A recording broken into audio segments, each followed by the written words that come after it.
Shalom, amados hermanos, muchísimas bendiciones. Espero que estén muy bien y que estén teniendo una muy buena preparación para entrar a la fiesta de Pesaj. Como ya sabemos, faltan días nada más para poder empezar a celebrar esa fiesta hermosa, que para mí es una de las, todas las fiestas de Yahweh me traen como gozo al corazón, pero esta para mí es muy importante porque es la primera fiesta del año bíblico, por supuesto. Y de verdad que se necesita preparar el corazón, prepararse como tal espiritualmente para no entrar en las fiestas de manera indigna. Y ya que he estado en esa preparación, el Padre me ha llevado a analizar un pasaje que está en Lucas 13, versos 6 al 9. Y el mensaje del día de hoy lo titulé La higuera estéril. Vamos a leer Lucas capítulo 13, versos 6 al 9. Dice: un hombre tenía una higuera plantada en su viña y vino a buscar fruto en ella y no lo halló. Y dijo al viñador: ya hace 3 años que vengo a buscar fruto en esta higuera y no lo hallo. Córtala. ¿Para qué inutilizar también la tierra? Él entonces respondiendo le dijo: Señor, déjala todavía este año hasta que yo cabe alrededor de ella y la abone. Si da fruto, bien, y si no, la cortarás después. Este pasaje se trata de una parábola que el maestro Yahshua enseñó. En ella podemos analizar varias expresiones para poder entender su significado. Vamos a analizar un poco la parábola. Fíjate en una expresión que dice ahí: una higuera plantada en una viña. Sabemos que la higuera es un árbol frutal, y las frutas que da son los higos. Y ese árbol representa al ser humano. Mira lo que dice Salmo 1, versos 1 al 3. Bienaventurado el varón que no anduvo en consejo de malos, ni estuvo en camino de pecadores, ni en silla de escarnecedores, se ha sentado, sino que en la ley de Yahweh está su delicia, y en su ley medita de día y de noche. Será como árbol plantado junto a corrientes de aguas, que da su fruto en su tiempo y su hoja no cae, y todo lo que hace prosperará. Ahí vemos que el ser humano, por lo menos en este caso, un ser humano bienaventurado que piensa en la ley de Yahweh, que medita en él, que hace su voluntad y todo eso, es comparado a un árbol plantado junto a corrientes de agua. O sea, que una persona que de repente no le interesa hacer la voluntad del Padre, ciertamente podría ser un árbol, pero un árbol que no da fruto. ¿Ok? Fíjate la viña. La viña es un terreno de regadío destinado al cultivo. Eso es lo que es la viña, ese espacio donde seguramente están varios árboles frutales, verduras, legumbres, se estaban cosechando ahí, y estaba plantada la higuera en esa viña. Mira lo que dice Isaías 5, verso 7. La primera parte del verso 7 dice: ciertamente la viña de Yahweh de los ejércitos es la casa de Israel, y los hombres de Judá, planta deliciosa suya. Entonces vemos que la viña representa la casa de Israel, o sea, el pueblo de Israel como tal. ¿Ok? Mira una cosa muy interesante que encontré en Salmos 80. Versos 8 al 11 dice: hiciste venir una vid de Egipto, echaste las naciones y la plantaste, Limpiaste el terreno para ella, hiciste arraigar sus raíces y llenó la tierra. Los montes fueron cubiertos con su sombra y con sus sarmientos los cedros de Elohim. Extendió sus vástagos hasta el mar y hasta el río sus renuevos. Ese pasaje, fíjate que narra la historia de Israel desde el éxodo de Egipto hasta que se estableció en Canaán. Y fíjate que ahí podemos ver que se logró extender sus fronteras en el territorio comprendido entre el río Éufrates y el mar Mediterráneo. ¿Ok? Fíjate, el tema de la vid como imagen del pueblo de Elohim es frecuente en la palabra. Y fíjate que eso lo estamos llevando ahí justamente. Fíjate que la vid es un árbol. Fíjate, el mismo Yahshua dijo, yo soy la vid verdadera y ustedes son las ramas. Pero cuando él toma la figura de árbol para referirse a su pueblo, ¿ok? Es porque ahí quiere hacer énfasis en algo que él quiere recibir de parte de su pueblo, que por supuesto son los frutos. ¿Ok? Entonces fíjate todo lo que el Padre hizo para plantar la vid, que salió de Egipto hasta Canaán. Y para mí esto también es un proceso de redención. El Padre nos saca de Egipto, del pecado, de ese lugar de esclavitud. Hace todo lo que tiene que hacer, porque fíjate que ahí dice, limpiaste el terreno, echaste las naciones y la plantaste. Todo eso tiene que ver con nuestras ataduras, los demonios, con las cargas, las ataduras que cargamos del mundo, ¿sabes? Toda esa mala manera de pensar, unos pensamientos erróneos, todo el combo de problemas que teníamos, el Padre fue trabajando y fue limpiando nuestras vidas para plantarnos en la viña o en el huerto correcto. Entonces, claro, lo que les acabo de leer en Salmos 80 tiene que ver mucho con un plan de redención, pero bueno, no voy a estar detallando mucho ese pasaje. Vamos a ver otra expresión, volvemos a Lucas 13 y vamos a ver otra expresión que dice así. Buscar fruto. Fíjate que el dueño del huerto o el dueño de la viña va a buscar fruto en la higuera. El fruto es el resultado del fluir de Elohim en nosotros. Un fluir que nace desde el día en que creímos en Yahshua como nuestro Salvador y el día en que recibimos al Ruach HaKodesh, o sea, el Espíritu Santo. En pocas palabras, es el resultado de una vida que anda en el Espíritu. Eso es lo que es una vida dar frutos, pues. Vamos a ver lo que dice Gálatas 5, versos 16 al 25. Digo pues, anden en el Espíritu y no satisfagan los deseos de la carne, porque el deseo de la carne es contra el Espíritu, y el del Espíritu es contra la carne, y estos se oponen entre sí, para que no hagan lo que quisieran. Pero si son guiados por el Espíritu, no están bajo la ley. Manifiestas son las obras de la carne, que son adulterio, fornicación, inmundicia, lujuria, idolatría, hechicería, enemistades, pleitos, celos, iras, contiendas, divisiones, herejías, envidias, homicidios, borracheras, orgías y cosas semejantes a estas. En cuanto a esto les advierto que ya les he dicho antes que los que practican tales cosas no heredarán el reino de Elohim. Pero el fruto del Espíritu es amor, gozo, paz, paciencia, benignidad, bondad, fe, mansedumbre, templanza. Contra tales cosas no hay ley. Pero los que son del Mashiach han crucificado la carne con sus pasiones y deseos. Si vivimos por el Espíritu, andemos entonces por el Espíritu. Quiero explicarte algo acá. Fíjate que ahí dice que los que son guiados por el Espíritu no están bajo la ley. Y esa expresión estar bajo la ley está siendo muy mal interpretado. ¿Por qué?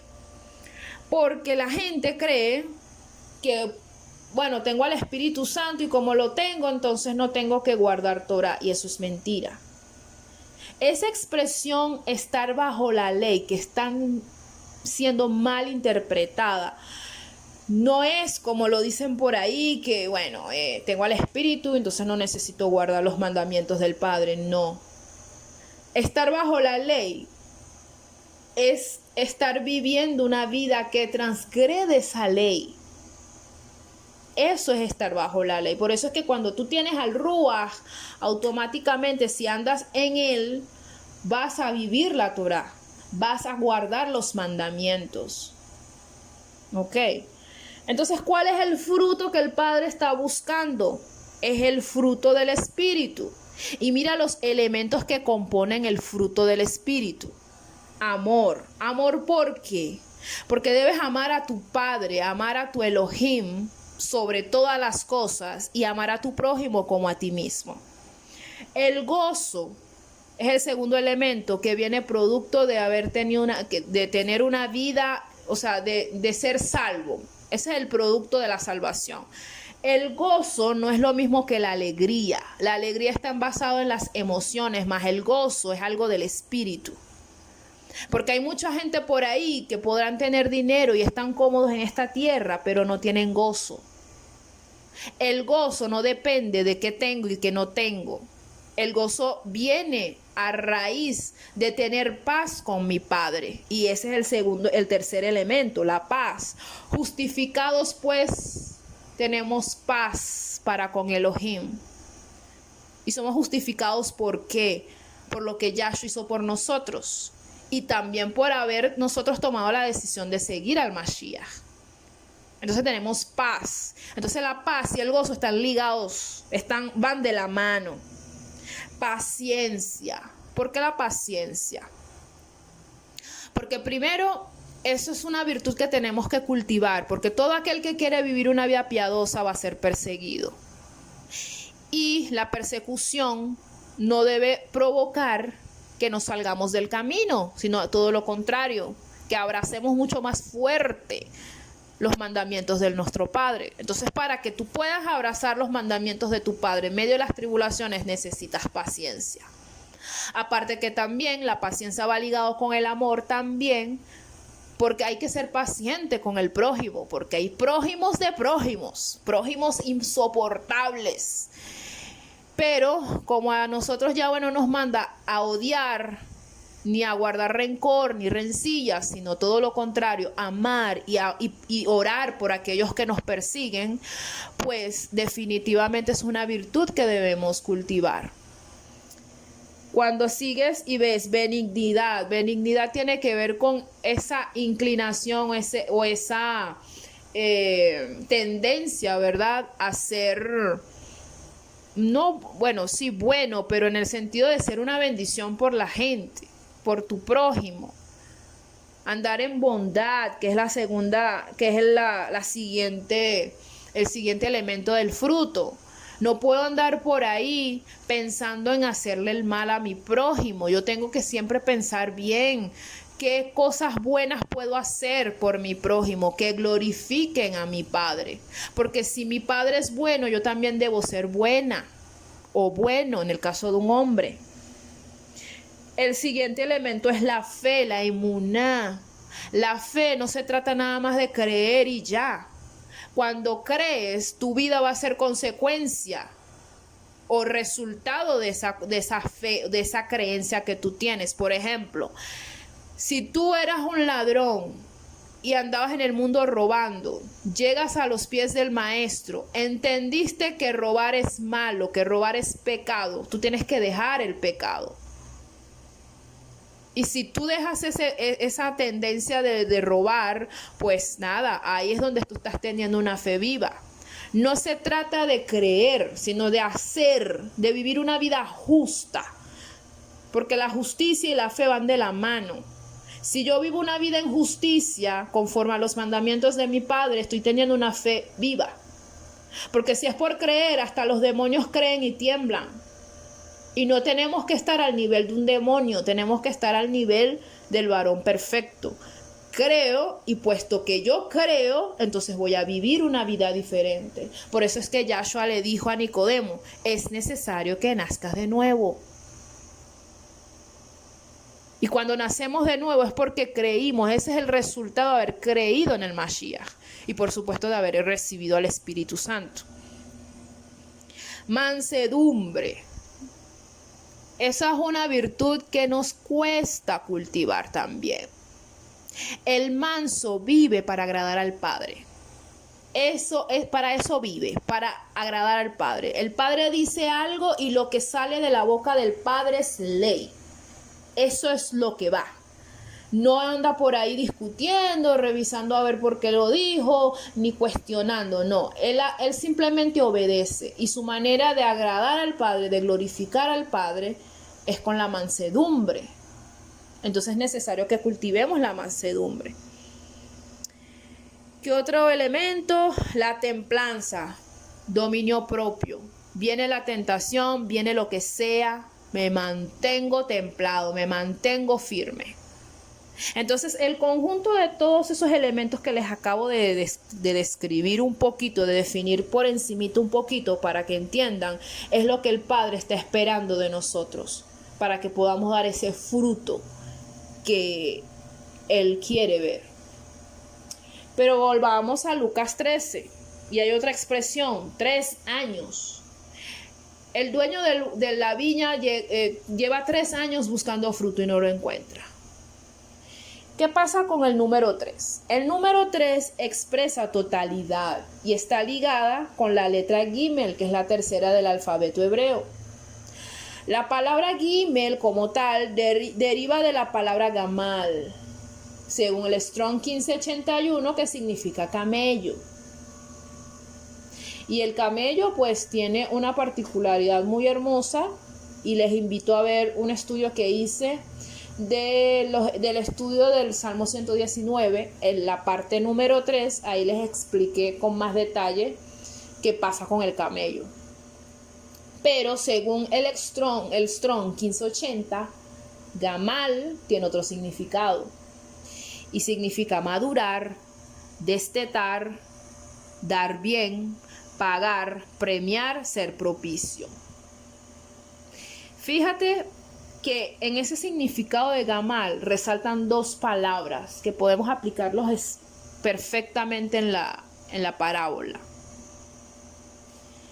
Madurar y destetar. Esas son las 2 palabras que vamos a analizar. Pero fíjate, si relacionamos el número 3 con su significado y todo, lo relacionamos con el carácter del creyente, entonces 3 años señala el tiempo prudencial en el que se debería ver frutos. 3 años, un tiempo total, un tiempo completo, suficiente y prudencial para que se pueda ver frutos en el creyente. Madurar es el resultado por conocer e intimar con el Creador. También por permitir que los procesos que el mismo Padre permite en nuestras vidas nos moldee y nos refine. Vamos a leer 3 pasajes rapiditos. Jeremías 9, versos 7 al 9. Por tanto, así dice Yahweh de los ejércitos: yo los refinaré y los probaré, porque ¿qué más he de hacer por la hija de mi pueblo? Saeta aguda es la lengua de ellos, solo habla engaño. Con su boca dicen paz al amigo, pero dentro de sí le ponen acechanzas. No los he de castigar por estas cosas, dice Yahweh, de tal nación no se vengará mi alma. Mira lo que dice Zacarías 13. Zacarías 13, verso 8, versos 8 y 9. Dice: y acontecerá en toda la tierra, dice Yahweh, que las 2/3 partes serán cortadas en ella y se perderán, mas la tercera quedará en ella. Y meteré en el fuego a la 3/3 parte, y los fundiré como se funde la plata, y los probaré como se prueba el oro. Él invocará mi nombre y yo lo oiré, y diré, pueblo mío, y él dirá, Yahweh es mi Elohim. Pero vamos a leer Primera de Pedro también. Primera de Pedro, rapidito aquí que lo estoy buscando. Primera de Pedro 1, verso 7. Dame unos minutos, unos segunditos. No lo tenía a la mano. Primera de Pedro 1, verso 7 dice lo siguiente.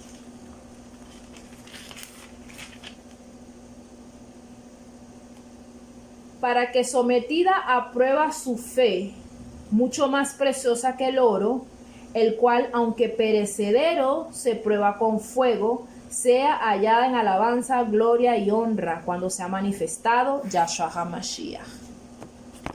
Entonces ese es el propósito de la prueba, refinar, moldear, probarnos. Y eso es lo que nos lleva a madurez.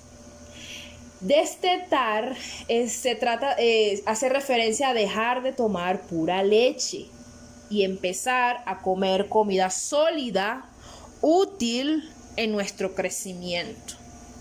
Vamos a leer Primera de Corintios 3, verso 1 y 2. Dice, de manera que yo, hermanos, no pude hablarles como a espirituales, sino como a carnales, como a niños en Yahshua.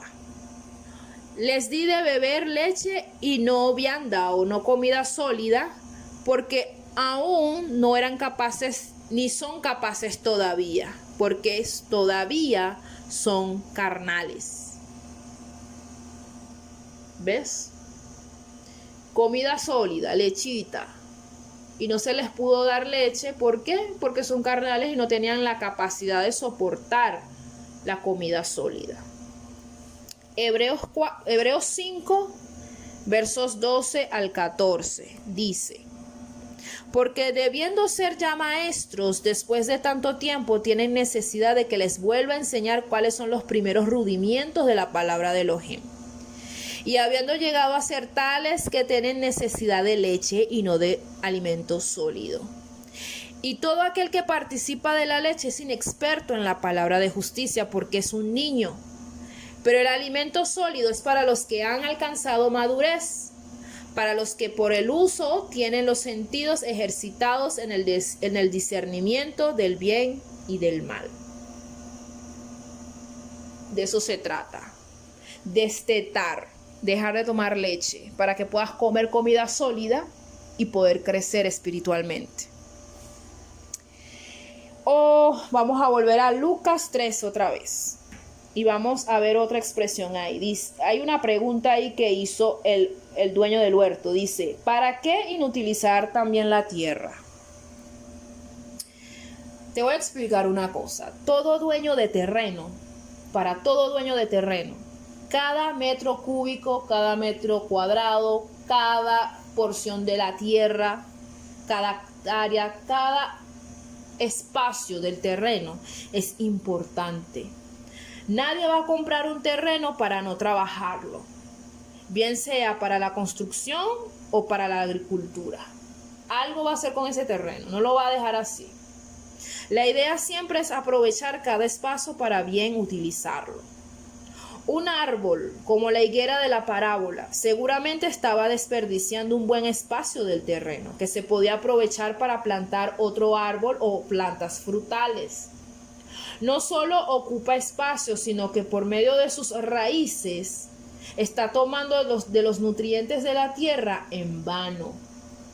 A ese árbol se le dedicó tiempo y esfuerzo, pero el resultado es nulo porque no da fruto. Y ciertamente para un agricultor esto puede ser indignante. Este tipo de árbol que no da fruto representa a un creyente que por más que escucha la palabra no acciona en arrepentimiento y cambio de vida. Se trata de personas que no aceptan la reprensión, son orgullosos, no toman consejos, no toman su tiempo para conocer la voz del Padre y tampoco se dejan ayudar. Son de dura cerviz, desobedientes, tercos y endurecen el corazón ante todo lo que tiene que ver con la voluntad de Elohim. sobre todo cuando ésta no va alineada con sus propios deseos. Cosa que nunca va a pasar, al menos que el corazón vaya en sintonía con los deseos del Padre. Eso me recuerda tanto al pueblo de Israel en el desierto. Mira lo que dice Éxodo 32, verso 9. Y dijo Yahweh a Moisés: he visto a este pueblo, y he aquí que es un pueblo de dura cerviz. Éxodo 34, 9 dice: si he hallado favor a tus ojos, dijo Moisés, oh Adón mío, vaya ahora Adonai en medio de nosotros, porque el pueblo es de dura cerviz. Perdona nuestras culpas, nuestros pecados, y tómanos por heredad. Mira lo que dice Deuteronomio 10, verso 16. Circunciden el prepucio de su corazón, y ya no endurezcan su cerviz. Volvamos a Lucas 13. Otra expresión que me llama la atención.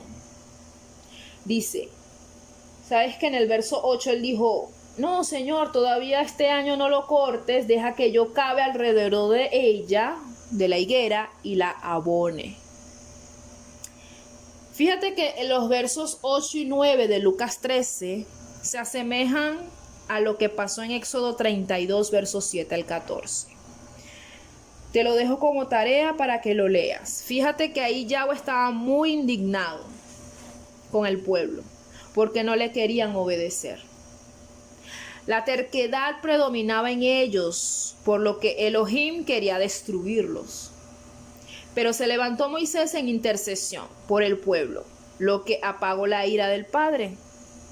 Vas a entender mejor si te lees ese pasaje, Éxodo 32, versos 7 al 14. No lo voy a leer por falta de tiempo, pero te estoy haciendo un resumen. Entonces ahí ves Yahweh molesto, quiero destruir este pueblo, y Moisés se levanta e intercede. Y ahí es donde el Padre como que le baja a la ira, ¿no? Y fíjate que Yahshua en este tiempo, cuando te pones a ver, es exactamente lo que Él hace por nosotros: interceder. Él está a la diestra del Padre, intercediendo constantemente por nosotros. Romanos 8:34 lo dice. Y Él lo hace para que de alguna manera se apacigüe la ira de Elohim por nuestras caídas constantes. Pero eso no quiere decir que tenemos luz verde para darle rienda suelta al pecado en nuestras vidas. Llegará el momento en el que el viñador u hortelano acatará la orden del dueño de la viña cortando el árbol. Fíjate que en el verso 7 de Lucas 13 dice: córtame ese árbol, córtala. Y Yahshua está ahí como quien dice: mira, ya va, espérate, deja que yo cabe a su alrededor y yo coloque el abono a ver si da fruto. Pero fíjate, si no aprovechamos la oportunidad, va a llegar un momento en que el hortelano lo va a tener que hacer. Va a tener que cortar la higuera. La intercesión de Yahshua es para que nos ganemos nosotros oportunidades para cambiar. Pero si no las aprovechamos, como les dije, pues no habrá más nada que hacer, porque Él no nos va a obligar a obedecer. Cavar y abonar son dos verbos que me llaman la atención en esta parábola. Fíjate que se trata de un trabajo más dedicado a esa higuera estéril, con la esperanza de que ésta dé frutos. Ya se le había dedicado tiempo y trabajo anteriormente, pero la intención es darle un trato exclusivo a esa planta. Cavar es modificar el terreno, suavizándolo y haciéndolo permeable para que el agua penetre y pueda ser absorbida por las raíces, junto a los nutrientes que el abono le proporcione. Abonar es darle a la planta los nutrientes que necesita para vivir, crecer fuerte y sobre todo producir el esperado fruto. Es agregar fertilizante, que es un elemento adicional que optimice la alimentación que haya recibido de la tierra. es darle mayor cantidad de nutrientes para que el árbol fructifique. Entonces ese proceso de cavar y abonar es un proceso, es un proceso en el sentido de un desierto en el que lleva al Padre a un creyente que se convierte en una excusa para que la palabra, que es el abono, que es el fertilizante, sea revelada, sembrada en la vida de esa persona, en la vida de un creyente. Más palabra con la esperanza de que esa persona dé frutos dignos de arrepentimiento, porque eso es lo que se está buscando. Mira lo que dice Colosenses 1, versos 5 y 6. Por causa de la esperanza que está reservada en el cielo para ustedes, la cual escucharon desde el principio por la palabra de verdad del Evangelio, el cual ha sido anunciado a ustedes como también a todo el mundo, y crece y da fruto, así también en ustedes, desde el día que escucharon y conocieron la gracia de Elohim en verdad. La palabra hace eso, hace que nosotros podamos dar fruto. Y ahí es donde te das cuenta que el abono, ese fertilizante, es la misma palabra del Padre. Mira lo que dice 2 Corintios 9, verso 8. Porque toda generosidad que abunda en ustedes llega de las manos de Elohim, para que teniendo siempre lo suficiente en todo, abunden para toda buena obra. Abunden para toda buena obra. ¿Y cómo vamos a abundar para toda buena obra? Es por medio de la palabra en nosotros. Y fíjate un ejemplo para que entiendas lo que te quiero decir de esto de cavar y de abonar. Mira la situación que estamos viviendo a nivel mundial. Una pandemia que nos tiene en cuarentena. Al principio había mucho temor, mucho miedo. Y créeme que, estar en cuarentena después de estar acostumbrado a salir todos los días a trabajar, o que de repente no tengas ahorros, sino que tú comes del día a día, y tener que quedarte en casa, no debió ser algo fácil. Debió ser algo muy difícil para muchas personas. Pero fíjate que así como es difícil, es una bendición. Porque eso fue la excusa para que el Padre tratara con muchas vidas. Muchos tuvieron que estar quietos, y en esa quietud es que el Padre ha podido acercarse y de alguna manera enderezar varias cosas torcidas en las vidas de los creyentes. Entonces muchos buscan el rostro de Elohim. Muchos lo buscan con sinceridad, pero otros no. Entonces fíjate que la pandemia de alguna manera es ese desierto en el que el Padre usa esa excusa, ese momento difícil para sembrar su palabra y ver si podemos dar frutos. Es ahí donde Él aprovecha y coloca el abono en nuestras raíces para que podamos realmente crecer y dar frutos. Entonces surge una pregunta de reflexión. ¿Será que soy esa higuera estéril? ¿Será que somos esa higuera estéril? Es tiempo de autoanalizarnos y ver si estamos dando frutos. Y si la respuesta es sí, pues esforcémonos más para que nosotros podamos dar muchos más frutos, porque en esto es glorificado el Padre, que demos frutos y frutos en abundancia. Pero si la respuesta es no, entonces aprovechemos la oportunidad que se nos esté dando. Si tu respuesta es sí, que Yahweh pode tus ramas para que puedas dar más frutos.